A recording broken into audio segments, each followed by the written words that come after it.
Bismillahirrahmanirrahim. Alhamdulillahi alamin. Allahumma salli wa sallim wa barik ala Muhammad wa ala ali Muhammad. Allahumma anfa'na bima 'allamtana wa 'allimna ma yanfa'una wa zidna ilma wa barik lana fi ilmina warzuqna al-ikhlasa fil qawli wal 'amali kamila wa 'ilman nafi'an la yunsa wa tawfiqan da'ima wa sihhatan wa yaqinan wa 'afiyah. Allahumma iftah lana kulla khair wa yassir lana kulla umur. Allahumma ansuril mujahidin warhamil mustad'afin wa dammir a'da'ad-din watmis ala amwalihim amin ya rabbal alamin. Alhamdulillah kaum muslimin rahimakumullah. Kita lanjutkan pengajian kitab Al-Jami' As-Shaghir karya Al-Hafidh As-Suyuti yang sudah wafat pada tahun 911 Hijriah rahimahullahu ta'ala. Dan kita sudah sampai pada hadis 3711. Faqala al-muallif rahimahullah ta'ala wa nafa'ana bihi wa bi ulumihi fid dharain amin. Hassan bin Thabit hijazun adalah pemisah bainal mu'minin antara orang-orang mukmin wal munafiqin dengan orang-orang munafik.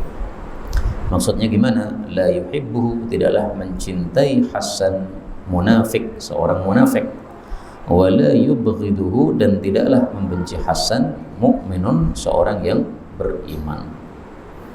Hadis ini derajatnya dhaif. Dan hadis ini bicara tentang fadilahnya Hassan bin Thabit. Adakah hadis yang sahih tentang fadilah Hassan bin Thabit? Ada.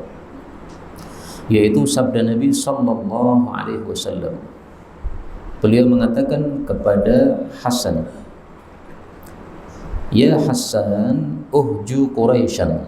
Ejeklah orang-orang Quraisy dengan syair yang kamu buat. Fa innahu ashaddu alaihim min rashqin nabl. Karena syair tersebut lebih menyusahkan mereka daripada serangan dengan anak-anak panah. Jadi salah satu cara berperang itu tidak harus dengan senjata pedang dan sejenisnya, ya. Tapi bisa juga kita berperang dengan lisan. Makanya Rasulullah mengatakan, jihadlah melawan orang-orang kafir dengan tiga: dengan jiwa, dengan harta, dan dengan lisan. Nah, dengan lisan ini salah satunya ini membuat syair, mengejek orang-orang kafir. Manusia itu kalau diejek, ejekan itu menusuk dalam hati, Pak. Dan sakitnya hati itu lebih lama daripada sakitnya badan. Makanya Rasulullah katakan tadi, lebih dahsyat bagi mereka daripada disirami atau diserang dengan anak panah. Diserang dengan anak panah paling kena tubuh, nanti sepekan sudah sembuh atau sebulan sudah sembuh.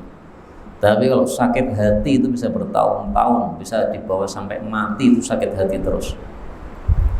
Maka Hasan ini mendapatkan julukan syairun Nabi sallallahu alaihi wasallam, penyairnya Nabi Muhammad sallallahu alaihi wasallam. Dan dari sini kita ambil pelajaran, syair itu hukumnya boleh. Seandainya syair adalah haram, maka tidak mungkin Nabi membiarkan Hasan bersyair. Syair, nyanyian, kemudian rojaz, qasidah, itu mirip, ya.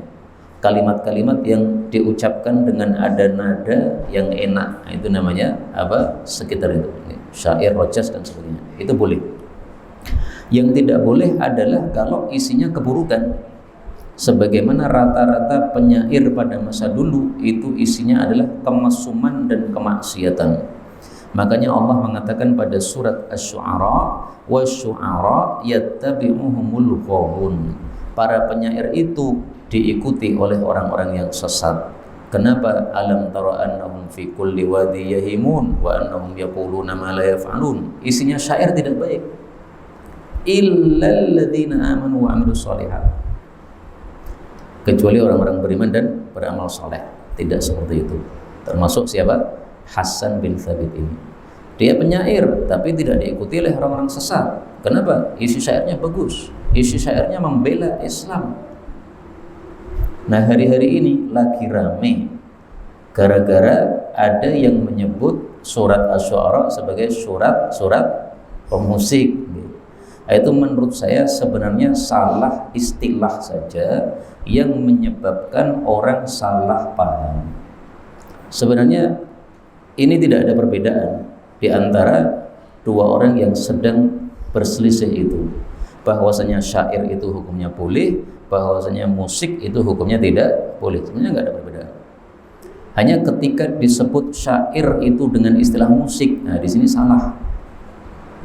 Musik itu apa? Suara yang muncul dari alat-alat musik, itu namanya musik.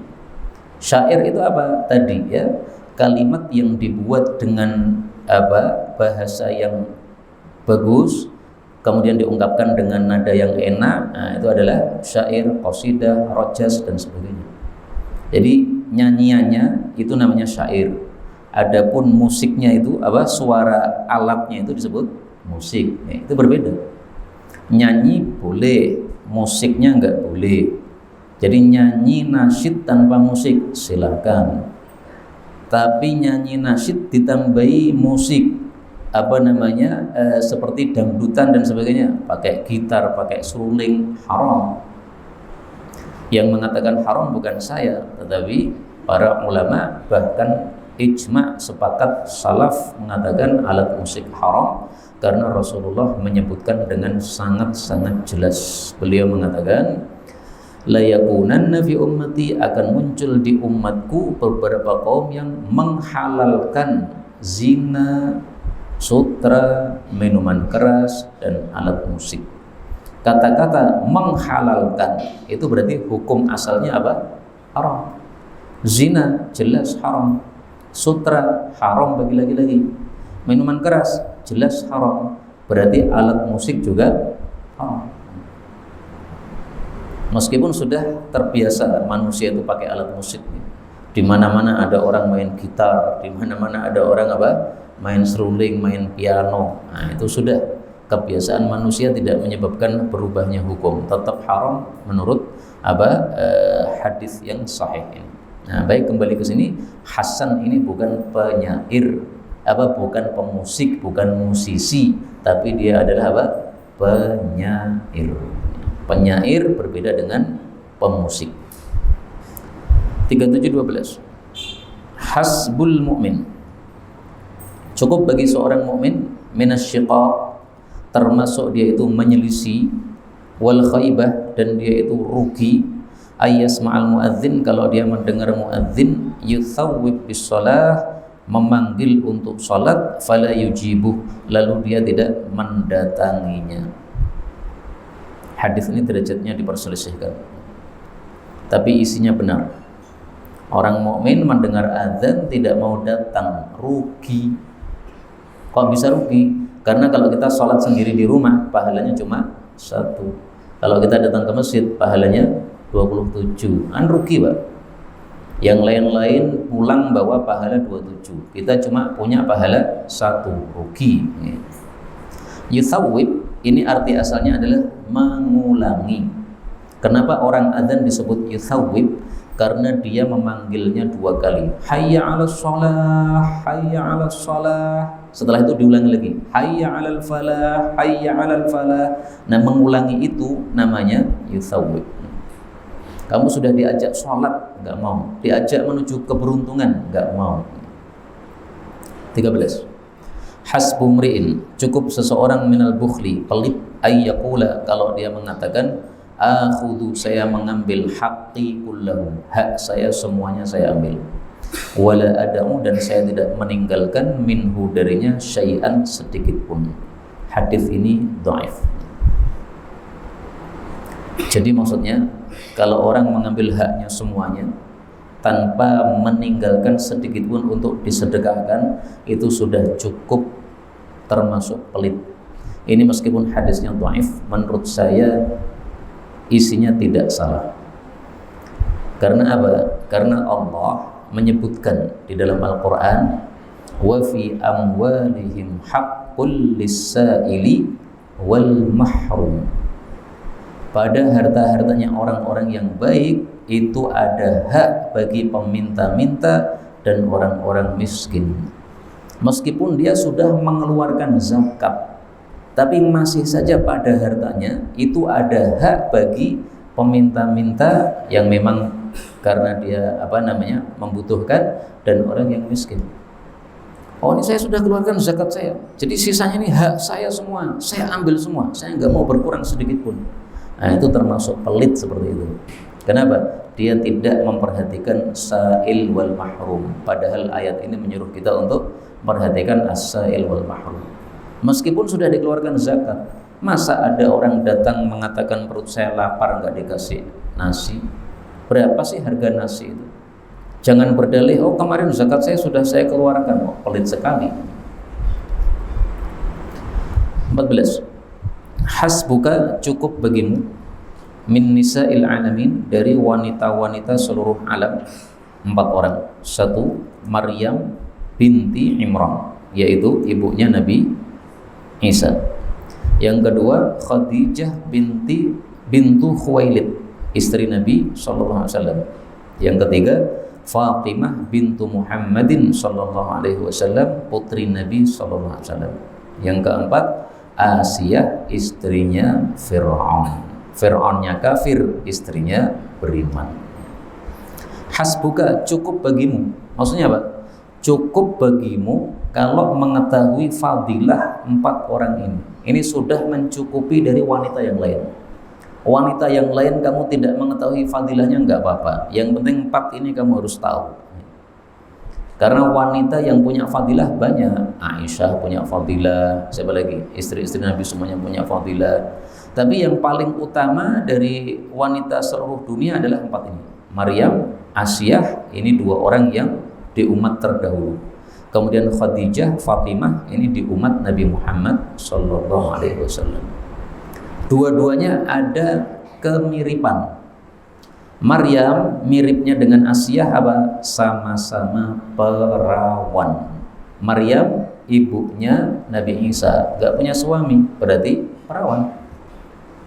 Asiyah adalah istrinya Fir'aun, tapi tidak pernah dijamah oleh Fir'aun karena berdoa, Rabbi najjini min Fir'auna wa amali, ya Allah selamatkan saya dari Fir'aun dan jimaknya Fir'aun kepada saya. Maka dia nggak pernah mengumpuli, maka masih perawan. Karena itu konon ya disebutkan dalam riwayat meskipun dhaif bahwasanya Asiyah sama Maryam besok di akhirat menjadi istrinya Nabi Muhammad sallallahu alaihi wasallam. Allah mengatakan pada surat At-Tahrim, saihatin thayyibatin wa abkara. Kamu akan diberi oleh Allah istri-istri yang janda-janda dan istri-istri yang perawan-perawan. Siapa yang perawan? Asiyah sama Maryam. Kemudian Khadijah sama Fatimah. Kemiripannya apa? Nah, ini ibu sama anak, Pak. Khadijah itu istrinya Nabi. Khadijah punya 4 anak perempuan, salah satunya Fatimah ya. Fatimah, Ruqayyah, Ummu Kulthum, Zainab. Nah, Fatimah ini adalah anak Nabi yang paling utama dari 4 putri ini. Kemudian 4 putri ini disebut juga dalam hadis yang sahih sebagai sayyidat ahlil jannah, sayyidatu nisa'i ahlil jannah. Tokohnya wanita penghuni jannah ada 4: Maryam, Fatimah, Khadijah, Asiyah. Siapa dari 4 ini yang paling utama?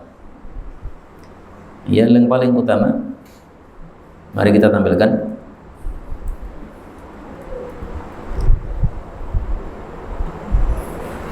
Wa Fatimah sayyidatu nisa'i ahlil jannah. Fatimah itu adalah paling utamanya wanita ahli jannah.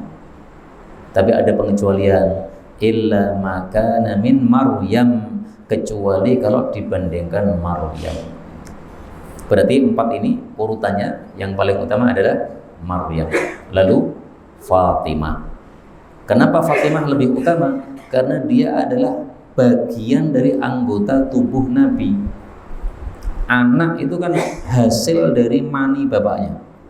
Nah, berarti Fatimah ini adalah hasil dari bagian mani Nabi Muhammad SAW, bagian tubuh Nabi SAW. Maka Fatimah ini lebih utama daripada ibunya, yaitu Khadijah. Nah, yang terakhir adalah Asia. Jadi ini 4 sudah diurutkan oleh Nabi. Maryam paling utama, Fatimah paling utama, Khadijah berikutnya, Asia berikutnya. Ini kalau adiknya Ustaz Matin urutnya gimana, Ustaz? Ustaz Matin? Oh, masih apa ngantuk? Ini ya, antum lihat urutannya. Maryam, kakak antum Maryam, Fatimah adiknya ya. Terus Khadijah dulu Pak Asia? Asia dulu, kebalik. Mestinya kalau mau urut seperti ini Khadijah lebih utama daripada Asia. Tapi enggak apa-apa, enggak harus urut. Tapi ini sudah diurutkan oleh Rasulullah SAW. Maryam paling utama, nomor 2 Fatimah, nomor 3 Khadijah, nomor 4 Asia. Kita lanjutkan. 15. Hasbiyallah wa ni'mal wakil. Cukup bagiku Allah dan sebaik-baik pengurus. Kalimat ini adalah amanun, merupakan keamanan likulli khaif, bagi orang yang takut. Hadis ini dhaif, tetapi maknanya sahih. Kok bisa maknanya sahih? Karena sesuai dengan ayat Quran. Silahkan lihat pada surat Ali Imran. Allah Subhanahu wa ta'ala menyebutkan ucapan para sahabat Nabi ketika ditakut-takuti pada saat perang. Maka mereka mengatakan hasbunallah wa ni'mal wakil. Akhirnya apa? Fanqalabu bi ni'matin minallah. Maka mereka kembali dengan membawa nikmat Allah dan karunia Allah, tidak mengenai mereka kejelekan apapun. Berarti kalau kita takut maka ucapkanlah hasbiyallah wa ni'mal wakil. Misalnya apa? Malam-malam tiba-tiba gempa, panjenengan di dalam rumah, nggak siap untuk keluar rumah, masih tanpa busana misalnya, atau hanya pakai celana kolor saja, malu sama tetangga. Nah, udah ucapkan nih hasbiyallah wa ni'mal wakil sambil cari baju untuk keluar. Panjenengan naik bis Sumber Selamat nih, mudah-mudahan selamat betul. Nah, tapi ini sopirnya ini ngajak tidak selamat, gotok nyopirnya. Nah, udah hasbiyallah wa ni'mal wakil, aman insyaallah. Tapi para ulama mengatakan wirid-wirid seperti ini tidak akan ada gunanya kecuali kalau kita mengucapkannya dari dalam hati. Kalau hanya sekedar mengucapkan sementara hatinya tidak meresapi, maka biasanya kurang faedahnya. 16. Hasbi, cukup bagiku, rojai min khaliqi, harapanku kepada pemeliharaku. Wa hasbi, dan cukup bagiku, dini, agamaku, min dunyaya, terhadap duniaku. Hadis ini dhaif. Maksudnya adalah cukup bagi saya berharap kepada Allah itu sudah cukup. Kenapa? Karena kalau kita berharap kepada Allah, Allah tidak akan menyia-nyiakan harapan kita. Kita punya dosa, tapi punya harapan, nanti saya akan diampuni oleh Allah. Nah, harapan itu tidak akan disia-siakan oleh Allah. Dalilnya apa? Rasulullah bersabda, ana inda dhanni abdi bi. Saya, kata Allah, sesuai persangkaan hamba saya. Kalau dia menyangka yang baik-baik, saya kasih yang baik-baik. Kalau dia menyangka yang buruk, saya kasih yang buruk. Dan ini tidak hanya masalah dosa saja, Pak. Masalah apapun. Panjenengan melakukan satu bisnis atau usaha, harapannya apa? Harapannya lancar, insya Allah. Nah, insya Allah dikasih lancar. Maka jangan apa? Membayangkan yang menakut-nakutkan, ya. Bayangkanlah yang menyenang-menyenangkan, karena Allah akan berikan apa yang kita bayangkan itu. Cukup bagiku agamaku dari duniaku. Maksudnya saya sudah punya agama, nggak dapat dunia, nggak apa-apa. Saya sudah Islam, nggak dapat uang, maksudnya nggak punya uang banyak, saya termasuk orang miskin, nggak apa-apa. Saya bisa baca Quran lancar, saya bisa tahajud setiap malam, bisa tilawah setiap hari 1 juz. Saya nggak ada uang di kantong, nggak apa-apa. Karena dunia itu tidak ada nilainya dibandingkan dengan agama. 17. Husnul khuluq, akhlak yang baik adalah khuluqullahil a'zam, akhlaknya Allah yang terbesar. Hadis ini dhaif, bahkan kata Syekh Albani palsu. Para ulama mengatakan Allah Subhanahu wa taala memiliki akhlak 117 akhlak. Yang paling besar dari 117 akhlak itu adalah husnul khuluq, akhlak yang baik. Tapi perkataan seperti ini saya tidak tahu dasarnya. Kok nemu angka 117 itu dari mana, enggak tahu. Kemudian para ulama mengatakan akhlak yang baik kan banyak ya. Jujur itu akhlak yang baik, berani itu akhlak yang baik, menghormati sesama manusia akhlak yang baik. Dari semua akhlak yang baik itu kesimpulannya satu kata para ulama, yaitu apa? As-sakha, dermawan. Dermawan itu jangan dikira harus dengan uang, enggak. Kalau dermawan harus dengan uang, berarti orang miskin nggak bisa dermawan. Dermawan itu bisa dengan waktu. Ada orang minta bantuan kita merelakan waktu kita untuk membantu dia, dermawan namanya. Ada orang pelit waktunya, Pak. Saya nggak mau bantu orang, saya sendiri masih punya keperluan. Nah, padahal dia sebenarnya bantu orang bisa dengan waktu, nggak mau. Memaafkan orang itu termasuk dermawan. Orang mendolimi kita maafkan, dermawan itu. Ada orang mengejek kita atau menuduh kita maafkan. Udah, saya nggak membalas saja lah. Itu berarti kita mendermakannya diri kita, kehormatan kita dermakan. Kalau orang sedekah berarti dia mendermakan harta. Kalau orang memaafkan berarti dia mendermakan kehormatannya. Kalau dia didolimi, kehormatannya. Nah, maka dermawan itu adalah akhlak yang tertinggi dari semua akhlak baik yang ada. 18. Husnul khuluq, akhlak yang baik, nisfuddin, separuh dari agama. Hadis ini derajatnya dhaif. Tapi saya temukan sabda Nabi SAW yang mungkin menguatkannya. Rasulullah bersabda, istaqim, istiqomahlah, wal yahsun khuluquka linnas, dan hendaklah akhlakmu baik kepada manusia. Hadis riwayat Hakim. Jadi Rasulullah berpesan dua. Satu, istiqomah dalam kebaikan. Dua, akhlak yang baik. Nah, berarti agama dua ini ya. Dalam kebaikan istiqomah, salat, baca Quran, tahajud, kemudian sedekah dan sebagainya ya. Akhlak yang baik. Nah, berarti dua sisi agama itu, sisi yang vertikal kepada Allah, ibadah, ya. Kemudian yang yang kepada manusia, ya, akhlak kepada manusia. Baik. 19. Husnul khuluq, akhlak yang baik, yudhibul khataya, dia itu melelehkan dosa-dosa, kama tudhibus syamsu, sebagaimana matahari melelehkan al-jalida. Al-jalida itu adalah es atau apa itu biasanya? Kenapa kan? Es ya. Jadi yang di negara-negara dingin tuh, salju. Al-jalida salju. Jadi karena muncul matahari maka saljunya meleleh. Ini hadisnya derajatnya dhaif. Adapun hadis yang semakna yaitu menggugurkan dosa-dosa adalah sabda Nabi sallallahu alaihi wasallam,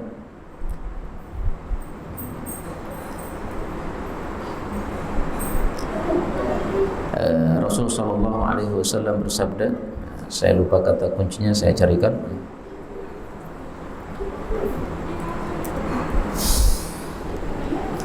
Nah, nih. Tanfudu. Inna, sesungguhnya, subhanallah walhamdulillah wa la ilaha illallah wallahu akbar, tanfudu, menggugurkan, al khataya, dosa-dosa, kama tanfudu, sebagaimana merontokkan, asyajaratu, pohon itu, waraqaha, daun-daunnya, hadis riwayat Ahmad derajatnya hasan. Nah, banyak amal-amal yang menggugurkan dosa, salah satunya 4 wirid ini: tasbih, tahmid, takbir, tahlil, takbir. 4 ini dibolak-balik bebas.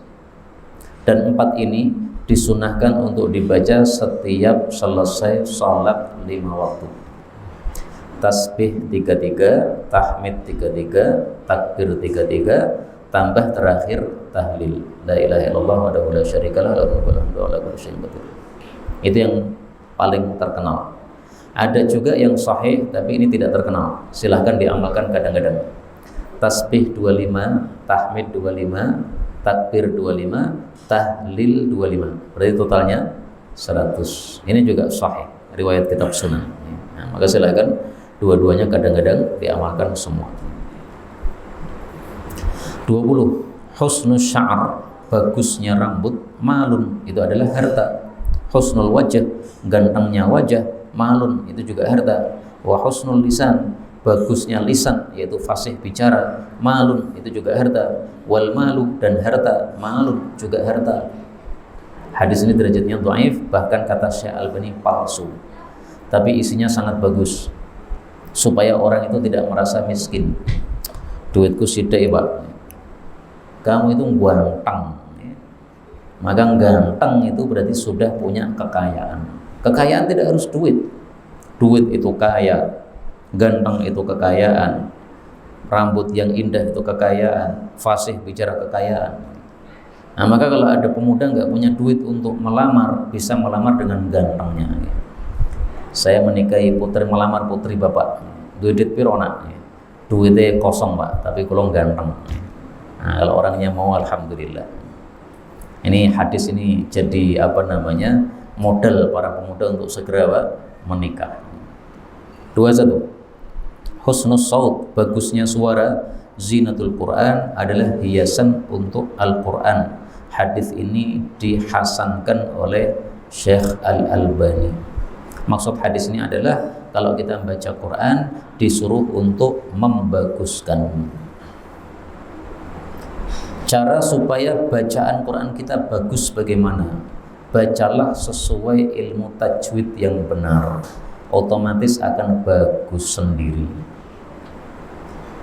Jadi bagus itu tidak harus meliuk-liuk. Kalau sudah sesuai tajwid itu pasti bagus. Kalau tidak sesuai tajwid, panjang pendeknya sakar PDW, nah itu baru tidak bagus. 22. Adapun meliuk-liukkan bacaan Quran dengan model do re mi fa sol la si do dengan ilmu musik itu dikatakan bid'ah oleh para ulama ahli qiraat. Termasuk di antaranya guru kami Syekh Aiman Suwaid, di antaranya guru kami Syekh Yahya Al-Khawthani, semuanya mengatakan bahwa itu bid'ah. Juga termasuk guru kami Syekh Qurayyim Rajih. Ini semuanya tokoh-tokoh ahli qiraat dunia sekarang ini masih hidup semuanya. Okay? Semuanya sepakat mengatakan apa? Bid'ah. Karena itu jangan mempelajari bacaan Quran, tilawah Quran dengan irama-irama yang biasa diajarkan itu. Irama nihawan, irama apalagi macam-macam saya nggak pernah kenal itu. Mungkin ada orang mengatakan, Ustaz, antum itu melarang bacaan Quran dengan irama nihawan, tapi kamu itu kalau baca Quran itu iramanya irama nihawan. Nah, maka saya jawab, seandainya saya pun iramanya nihawan, itu tidak saya paksakan, itu muncul sendiri seperti itu. Kalau itu nggak apa-apa. Yang tidak boleh apa? Kita pelajari irama nihawannya itu, gimana cara meliuk-meliukkannya, kemudian setelah tahu caranya, diterapkan di Quran. Nah, itu yang bid'ah. Irama-irama itu diterapkan oleh orang-orang di musik, di nyanyian itu, tiba-tiba kemudian apa? Diterapkan di Quran. Ini meremehkan Quran. Jangan meremehkan Quran, nggak boleh. 22. Husnul dhanni, persangkaan yang baik, min husnil ibadah, termasuk ibadah yang baik. Hadis ini derajatnya didhaifkan Al-Albani. Dan persangkaan yang baik ini ada 2 macam. Yang pertama, persangkaan yang baik kepada Allah. Yang kedua, persangkaan yang baik kepada sesama makhluk. Jangan suudzon kepada orang-orang yang baik, karena itu adalah dilarang atau dosa. Husnudzan kepada Allah sehingga kita tidak putus asa dari rahmat Allah Subhanahu wa taala. Rasulullah bersabda, la yamutanna ahadun, jangan seseorang mati illa wa huwa yuhsinudzan billah, kecuali dia dalam keadaan husnudzan kepada Allah, berbaik sangka kepada Allah. Ya Allah, saya akan mati ini, saya menyangka Engkau akan mengampuni dosa-dosa saya karena Engkau itu Maha Pengampun. Nah begitu, sehingga sebelum mati dia perbanyak istighfar kepada Allah Subhanahu wa taala, insyaallah betul-betul dimaafkan oleh Allah. 2, 3. Husnul malakah, tabiat yang baik, namaun, itu adalah tambahan. Wasu'ul khuluq, adapun akhlak yang jelek, syu'mun, itu adalah kesialan. Wal birru, sementara perbuatan baik, ziyadatun fil umur, menambah usia. Was sadaqah, adapun sedekah, tamna'u mitatassu, mencegah dari kematian yang jelek. Tabiat yang baik itu adalah tambahan. Maksudnya apa? Maksudnya kalau kita memiliki tabiat atau watak yang baik, itu menambah 2 hal. 1, menambah rezeki kita. 2, menambah pahala kita. Kok bisa? Karena kalau wataknya baik, banyak orang senang. Kalau banyak orang senang, maka banyak hubungan dengan orang. Nah, kalau banyak hubungan dengan orang, insya Allah rezekinya lebih lancar. Karena kalau dia bisnis, banyak yang beli dari dia. Kemudian menambah pahala, karena dengan tabiat atau watak yang baik, kita berbuat banyak baik kepada kebaikan kepada sesama manusia. Berbeda dengan orang yang tabiatnya jelek, maka tidak mau berbuat baik kepada sesama. Nah, dia hanya mempentingkan dirinya sendiri. Hadis ini memang dhaif ya, tapi pada kalimat terakhirnya ini, sedekah mencegah dari kematian yang jelek, ini kita temukan hadis yang sahih. Tapi kalimatnya adalah masari'as-su. Rasulullah bersabda, fi'lul ma'ruf, perbuatan yang baik, yaqi masari'as-su, menjaga dari kematian yang jelek. Nah, sedekah ini termasuk perbuatan yang baik.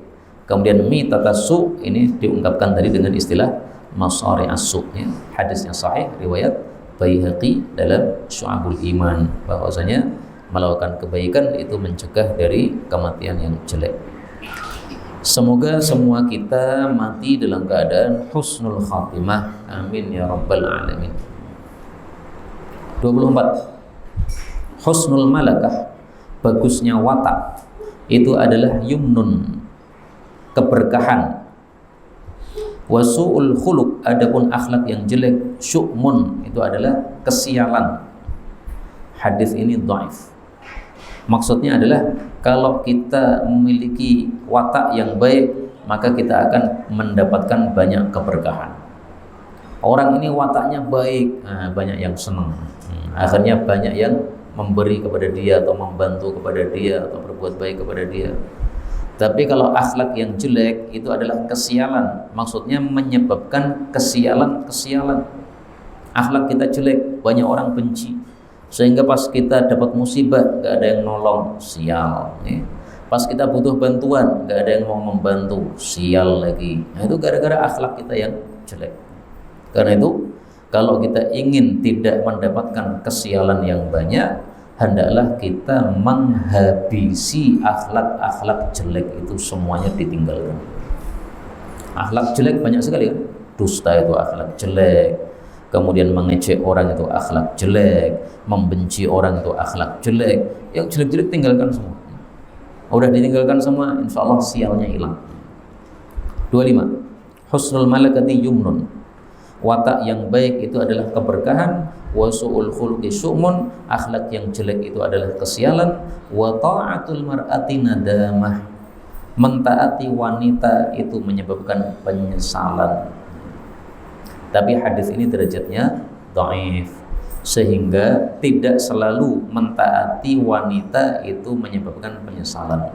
Tergantung yang disuruhkan apa dulu. Istri bilang kepada suami, Mas, Mbok, sebagian hartamu itu dikasihkan kepada ibumu. Ibumu udah tua renta, kasihan. Nah, ini malah di sini bagus. Mentaati istri bukan penyesalan, malah bagus itu. Tapi banyak di antara istri yang kurang ajar. Kurang ajarnya gimana? Mengetahui suaminya ngasih uang kepada ibunya, itu getingnya bukan main si istri tadi. Astagfirullahaladzim. Sampai ada yang japri kepada saya, Ustaz, gimana ini hukumnya seorang wanita suka minta cerai kepada suaminya, kemudian menghalangi suaminya untuk mengambil duitnya. Saya jadi bingung, piye toh menghalangi suaminya mengambil duitnya piye? Ternyata suaminya itu kerja, kalau sudah dapat uang kasihkan istrinya. Terus kalau suaminya itu butuh duit minta sama istrinya. Nah, ini kebalik kayak begini. Suami kerja, duitnya itu duit suami, nggak ada kewajiban untuk diserahkan kepada istri. Sejak kapan Islam mengatur suami uang suami dipegang istri? Nggak ada. Maka suami punya uang, ya uangnya suami, bukan uangnya istri. Pengelolaannya siapa? Ya suami. Boleh suami ngasihkan ke istri untuk dikelola, boleh. Kamu saya percaya mengelola uang saya karena kamu wanita solehah yang baik, boleh. Tapi kalau sampai kemudian suami kasihkan uangnya kepada istri, kemudian suami butuh untuk mengambil tidak dikasihkan, ini kurang ajar sekali. Apalagi yang Jabri tadi cerita kepada saya, ini saya butuh uang 15 juta nggak dikasih. Untuk apa, Pak?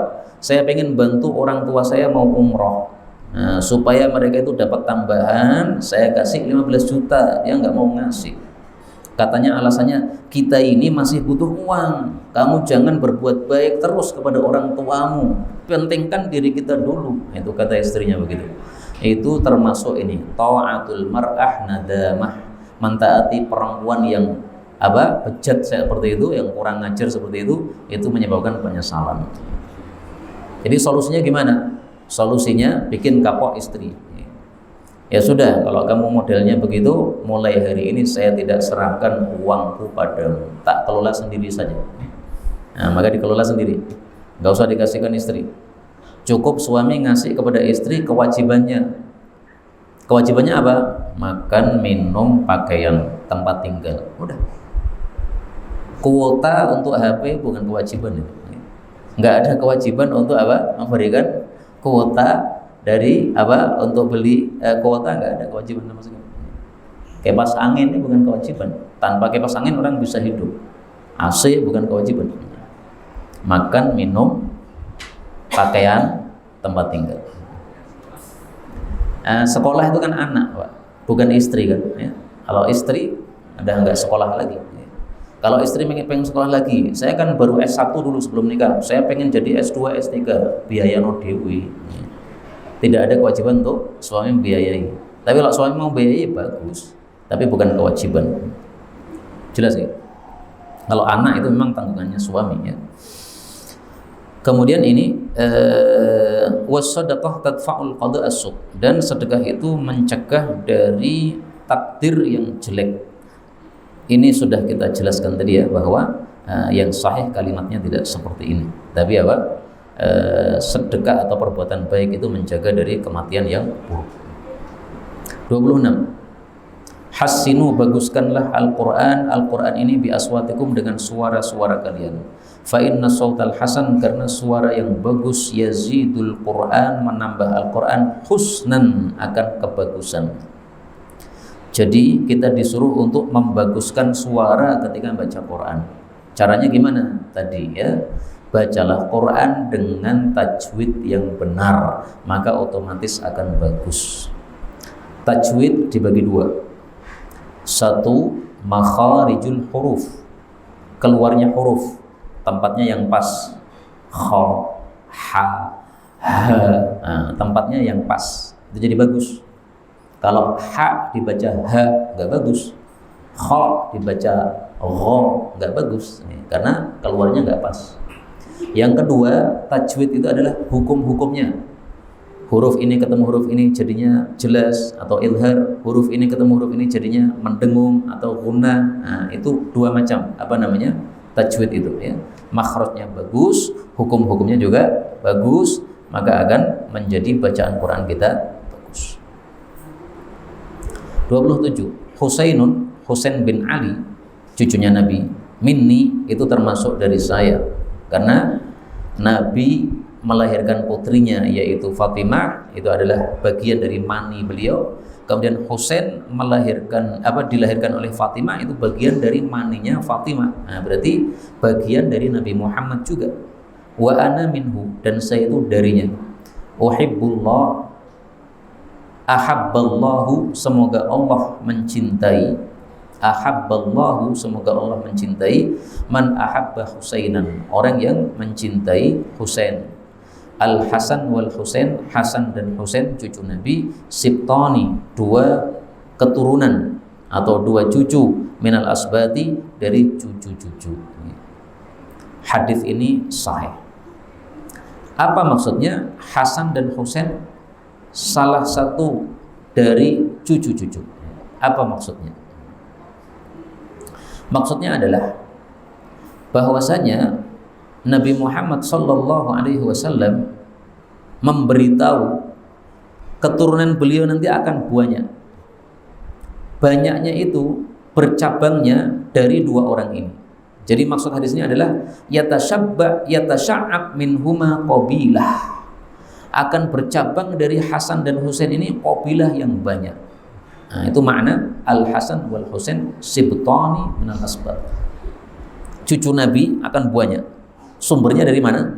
Hasan dan Husain. Dan ini terbukti. Cucu Nabi nggak bisa dihitung, Pak. Cucu Nabi kalau di Indonesia disebut Habib. Kalau di Yaman disebut Habib atau Sayyid. Di tempat yang lain di Saudi disebut Syarif. Sama saja ya. As-Sayyidus Syariful Habib. Ini keturunan Rasulullah SAW. Yang dari jalur Hasan disebut Al-Hasani. Yang dari Husain disebut Al-Husaini. Jadi keturunan Nabi itu bisa ditanya, Anda itu Hasani atau Husaini? Saya punya guru di Mekah, namanya Syekh Hatim Al-Auni Asy-Syarif. Nah, Asy-Syarif itu berarti apa? Keturunan Nabi.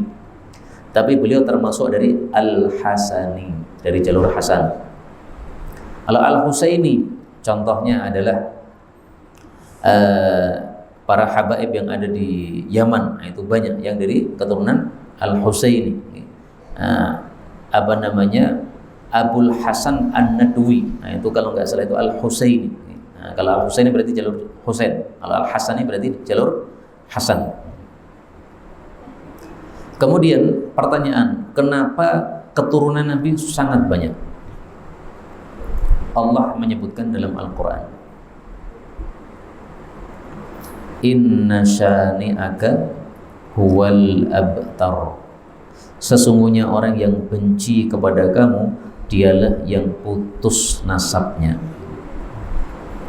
Jadi Rasulullah itu setiap punya anak laki-laki mesti mati. Orang kafir senang, Pak.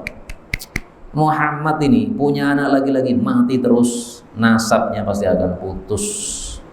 Maka Allah menjawab, Inna syani'aka huwal abtar. Yang putus itu adalah yang benci kamu itu.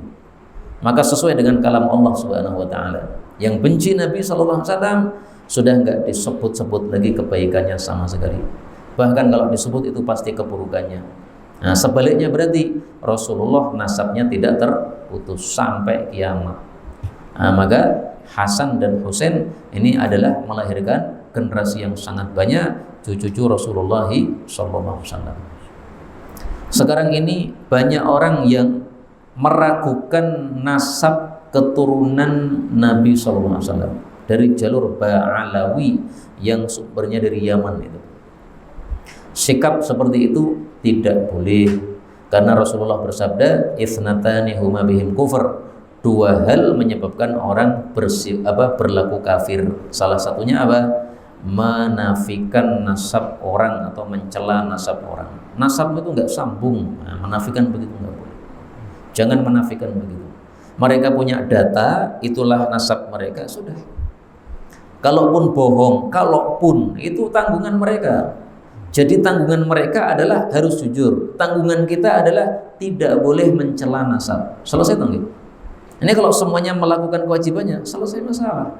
Suami melakukan kewajiban, istri melakukan kewajiban, bagus, rukun. Kalau sama-sama tidak melakukan kewajiban, rusak. Nah, kalau panjenengan sebagai suami tidak usah menuntut istri untuk tunaikan kewajiban. Kamu dulu tunaikan kewajiban. Biar istri nanti tunaikan kewajiban. Kalau suami tunaikan kewajiban, insya Allah istrinya tunaikan kewajiban. Kalau saling nuntut, nggak akan menunaikan, sama-sama nggak menunaikan. Nah, sama dengan ini tadi ya, masalah nasab, kita yang bukan nasab Hasan Husain nggak usah nuntut mereka untuk menampilkan mana buktinya kamu nasab, enggak ya. Mereka sudah punya bukti, sudah punya catatan, itu sudah cukup bagi mereka. 28. Hassinu, jagalah amwalakum, harta-harta kalian, bizakat, dengan zakat. Wadau, sembuhkanlah mardokum, orang yang sakit kalian, bisadaqah, dengan sedekah, obatilah ya. Wa a'idu, dan siapkanlah lil bala, untuk menghadapi bala, ad-du'a, dengan doa. Hadis ini dhaif, tapi isinya 100% benar. Zakat menyebabkan harta kita terjaga, karena zakat membersihkan harta yang kotor, sehingga hartanya jadi bersih. Kalau hartanya jadi bersih, maka Allah ridho. Kalau Allah ridho, maka dijaga oleh Allah Subhanahu wa ta'ala. Kemudian obatilah orang sakit dengan sedekah. Jadi kalau ada keluarga kita yang sakit, selain dikasih obat, juga kita bersedekah. Pas kita sedekah itu boleh kita membaca doa, ya Allah sembuhkanlah anakku yang sakit. Sedekah kita berdoa, ya Allah sembuhkanlah istriku yang sakit. Kemarin tuh ada yang cerita, seseorang hidup sama istrinya 20 tahun. Kemudian istrinya sakit selama 4 tahun, 4 atau 3 tahun gitu. Akhirnya karena istrinya sakit, diceraikan oleh suaminya. Nah, saya komentari, ini suami ngawur ini. Apakah mencerai itu menyebabkan istri sembuh? Ora bakal. Justru malah nambah sakit itu kok. Maka mencerai gara-gara sakit itu nggak bener. Kalau istrimu sakit, padahal kamu sudah hidup sama dia 20 tahun, obati supaya cepat berhasil. Gimana nih? Bisadaqah. Kasih obat tapi juga sedekahnya rutin. Sebagian orang lagi mengatakan, istri saya ini sakit, maka supaya selesai masalah saya nikah lagi, poligami. Ini salah mikirnya.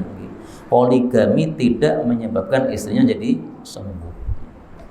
Maka jangan poligami karena istrinya sakit, nggak nyambung.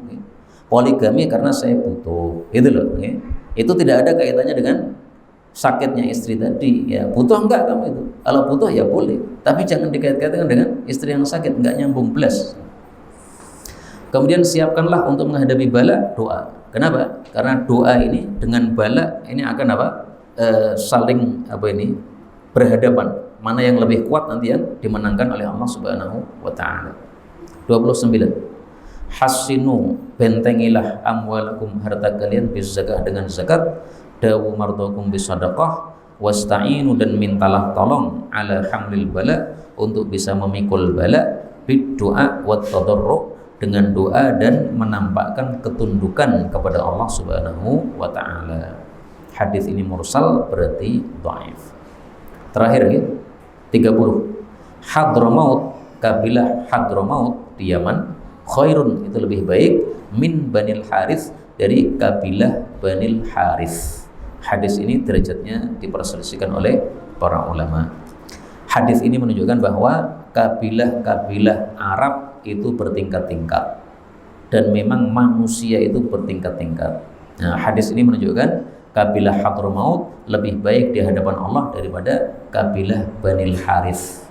Lebih baik kenapa? Ya mungkin karena mereka lebih berakhlak, lebih kuat dalam beragama. Dan memang Hadramaut sampai hari ini itu terkenal dengan keagamaannya.